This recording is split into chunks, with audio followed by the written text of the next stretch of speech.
Baik, assalamualaikum warahmatullahi wabarakatuh. Berjumpa lagi dengan Ibu di mata kuliah ekologi dan materi kali ini adalah komunitas interaksi spesies. Setelah sebelumnya kita mempelajari tentang populasi, sekarang kita mempelajari tentang komunitas dan interaksinya di dalam komunitas tersebut. Apa itu komunitas? Komunitas itu adalah sebagai satu kumpulan dari populasi yang kemudian saling berinteraksi. Nah, karakteristik level komunitas ini bisa mencakup diversitas, ya, jumlah spesies di dalam komunitas, kelimpahan relatif, yaitu kelimpahan relatif satu spesies terhadap kelimpahan seluruh spesies dalam komunitas tertentu, kemudian stabilitas, yaitu adalah ukuran bagaimana komunitas ini bisa berubah sepanjang waktu. Nah, interaksi antar spesies ini apa? Itu adalah hubungan timbal balik yang terjadi antara dua atau lebih spesies yang hidup dalam suatu ekosistem. Nah, interaksi ini berperan penting dalam menjaga keseimbangan ekosistem dan mempengaruhi struktur komunitas biotiknya.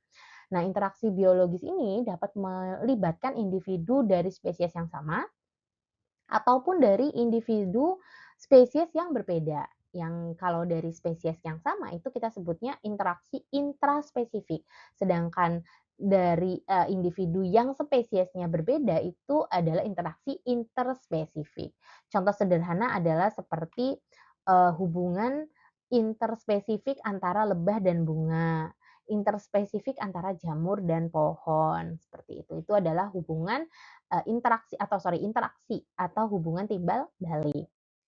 Nah, hubungan netral atau netralisme ini adalah hubungan yang mana ini tidak ada pengaruh langsung antara kedua spesies. Jadi dalam satu tempat mereka ini tidak saling mengganggu atau biasanya ini jarang terjadi, atau hubungan netral ini. Jadi biasanya hanya pada spesies yang habitatnya itu sama tapi tidak saling berinteraksi. Contohnya seperti di peternakan, ya itu mereka kan tidak terlalu sering berinteraksi, tapi mereka tidak mengganggu satu sama lain, begitu ya.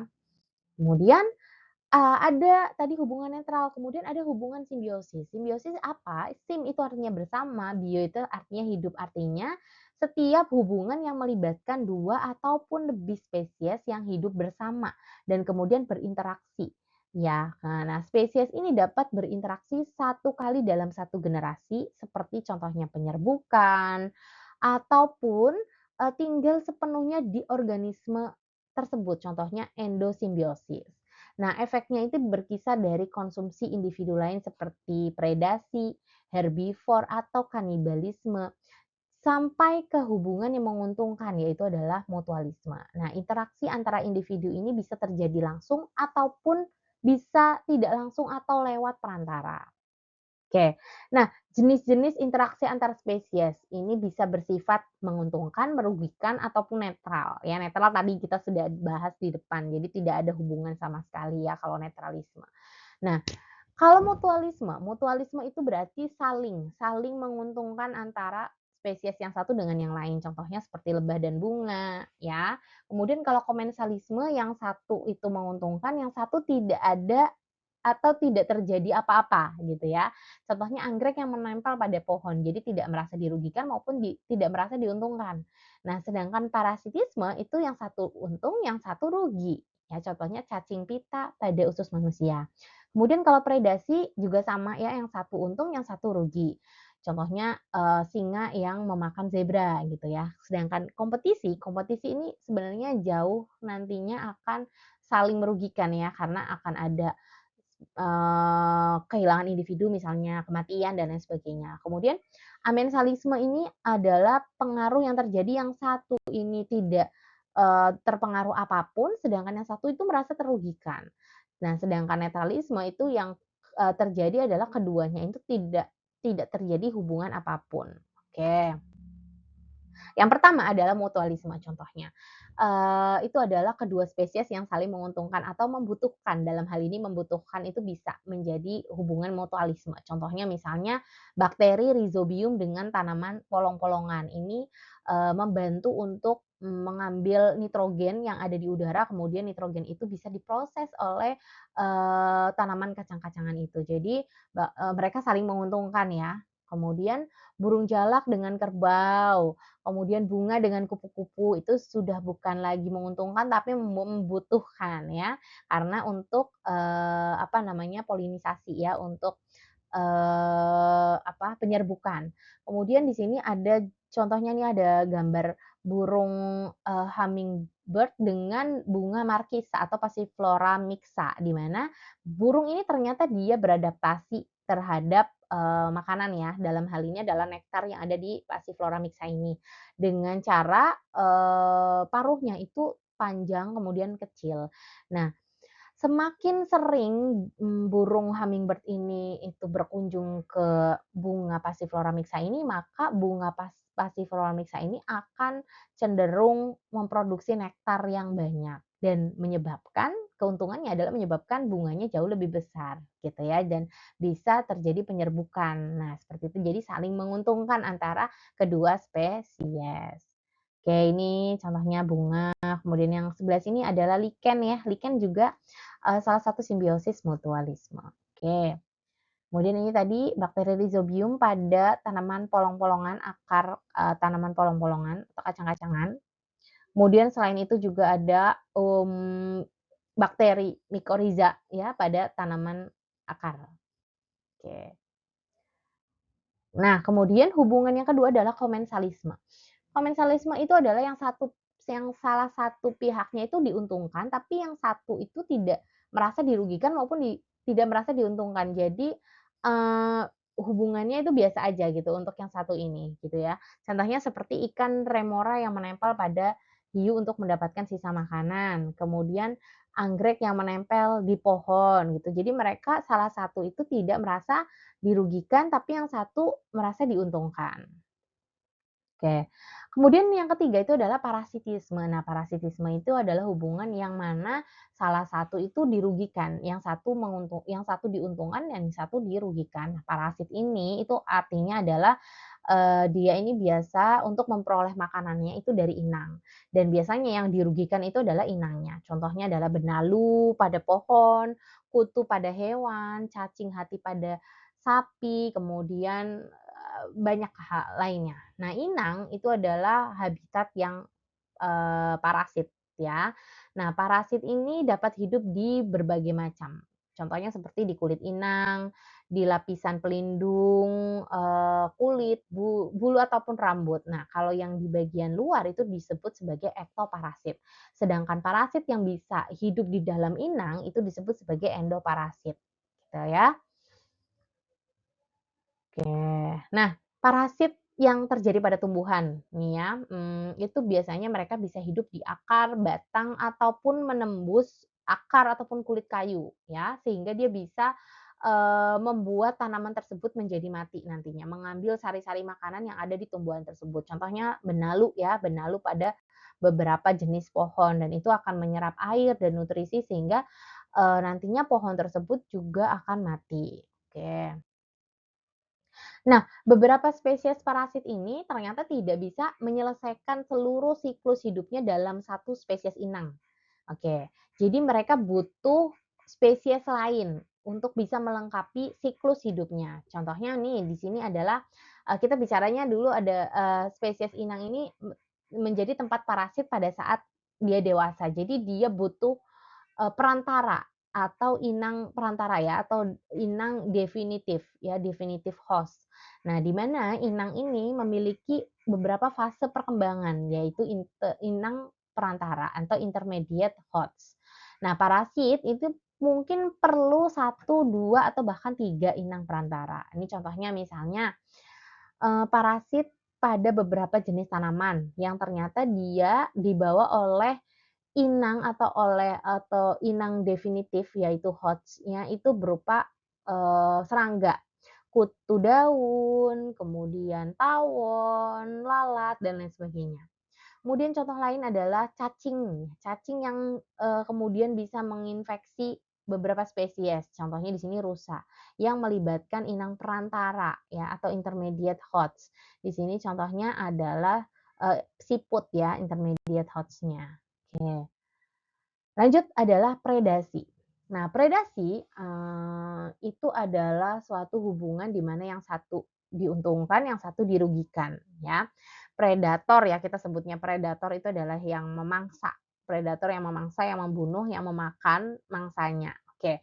Dan sebenarnya, adanya hubungan atau ya hubungan simbiosis yang predasi ini itu sebenarnya menjaga untuk keseimbangan populasi dalam ekosistem. Bayangkan kalau predatornya berkurang, maka akan terjadi, apa namanya, populasi ledakan ya dari misalnya, suatu spesies tertentu gitu, dan itu bisa membahayakan, keseimbangan ekosistem pada wilayah tersebut. Kemudian predator ini, untuk ukurannya biasanya jauh lebih besar dari mangsanya biasanya, tapi ada pula yang ukurannya juga kecil gitu ya. Contohnya seperti di sini kumbang ya, kumbang yang jadi predator juga dia memangsa, kemudian capung, kemudian belalang sembah, kemudian singa, dan lain sebagainya. Oke. Kemudian hubungan selanjutnya adalah kompetisi. Nah, kompetisi ini adalah hubungan yang terjadi dari 2 spesies, yang umumnya mereka ini memperebutkan sumber daya yang sama, misalnya ruang, makanan, ataupun cahaya, dan lain sebagainya. Dan hal ini bisa menyebabkan salah satu itu tereliminasi, mati, dan lain sebagainya. Nah, jenis kompetisi itu ada 2 macam, yaitu kompetisi eksploitasi dan kompetisi interferensi. Kompetisi eksploitasi itu adalah kompetisi yang terjadi ketika individu ini menggunakan, sumber daya yang sama ya, kemudian sehingga bisa mengurangi jumlah yang tersedia untuk individu yang lain. Oke, jadi bertarung dalam hal makanan ya di sini ya. Jadi mengurangi sumber daya, jadi dia akan makan sebanyak-banyaknya supaya individu yang lainnya juga bisa, berkurang atau tidak bisa makan misalnya seperti itu ya. Jadi kemudian yang kedua adalah kompetisi interferensi, dan kompetisi ini tuh terjadi ketika individu mengganggu kehidupan, suatu individu yang lain, atau reproduksi individu yang lain, atau mencegah secara langsung dengan fisik. Jadi misalnya bertarung, berkelahi gitu ya, itu adalah kompetisi interferensi. Oke. Kemudian hubungan yang selanjutnya itu adalah amensalisme. Amensalisme itu adalah hubungan yang satu itu merasa tidak ada apa-apa ya, maksudnya dia merasa tidak dirugikan, tidak diuntungkan, tapi yang satu dirugikan. Ini adalah, salah satu spesiesnya itu adalah walnut, di mana walnut itu bisa mengeluarkan zat alelopati. Zat alelopati ini bisa menghambat pertumbuhan dari tumbuhan yang lainnya. Gitu ya. Jadi biasanya di sekeliling pohon walnut itu tidak ada tanaman lain, karena tanaman lain itu pasti tidak bisa tumbuh di sekitarnya, karena pohon walnut itu mengeluarkan zat alelopati. Terus kemudian gulma dengan padi. Gulma ini bisa menghambat sinar matahari, gitu ya. Jadi kalau gulmanya, apa namanya, tumbuhnya tinggi dan lain sebagainya, maka bisa menghambat sinar matahari untuk padinya sendiri, gitu ya. Beberapa contoh tanaman yang bisa melakukan alelopati atau yang bisa mengeluarkan zat alelopati ya, seperti, contohnya eukaliptus, pohon mangga juga, brokoli, kemudian gandum, kemudian beberapa gulma lainnya, dan lain sebagainya. Ada beberapa spesies lain, tanaman lainnya. Nah, kemudian peran interaksi antar spesies dalam ekosistem. Apa sebenarnya peran, interaksi antar spesies dalam ekosistem? Jadi ada beberapa peran. Yang pertama adalah untuk menjaga keseimbangan populasi, jelas ya, karena kalau, adanya, interaksi antar spesies ini bisa, menyeimbangkan populasi. Jadi kita bisa tahu ya kalau misalnya dia menguntungkan atau dia merugikan atau dia misalnya bersimbiosis mutualisme atau parasitisme, ternyata itu bisa menyeimbangkan, populasi yang ada di satu wilayah tertentu. Dan kemudian bisa menentukan struktur komunitas biotiknya. Oke. Kemudian yang ketiga bisa mengatur rantai makanan dan juga jaring-jaring makanan, ya kan. Jadi ini berkaitan dengan predasi tadi ya, mana predatornya, kemudian konsumennya, ya, dan sampai ke bawah gitu ya. Jadi, itu bisa, diatur dengan adanya interaksi spesies ini gitu. Jadi rantai makanan itu bisa bisa diatur, bisa seimbang dan lain sebagainya. Kemudian mendorong adaptasi dan evolusi melalui seleksi alam. Jelas, jadi karena adanya interaksi antar spesies ini, pastinya karena mereka nanti berhubungan dengan, makanan, wilayah, perkawinan, dan lain sebagainya, maka akan ada adaptasi dari masing-masing spesies misalnya dalam satu wilayah untuk bisa bertahan hidup dan nantinya itu akan, apa namanya, spesies mana yang bisa beradaptasi lebih lebih, apa namanya, lebih kuat, maka dia akan lebih bertahan, lama gitu, akan lebih lebih bertahan lama daripada spesies yang dia tidak bisa beradaptasi terhadap lingkungan. Jadi nanti melalui seleksi alam otomatis dia akan tersingkir atau bisa terjadi kepunahan. Oke, nah ini ada 5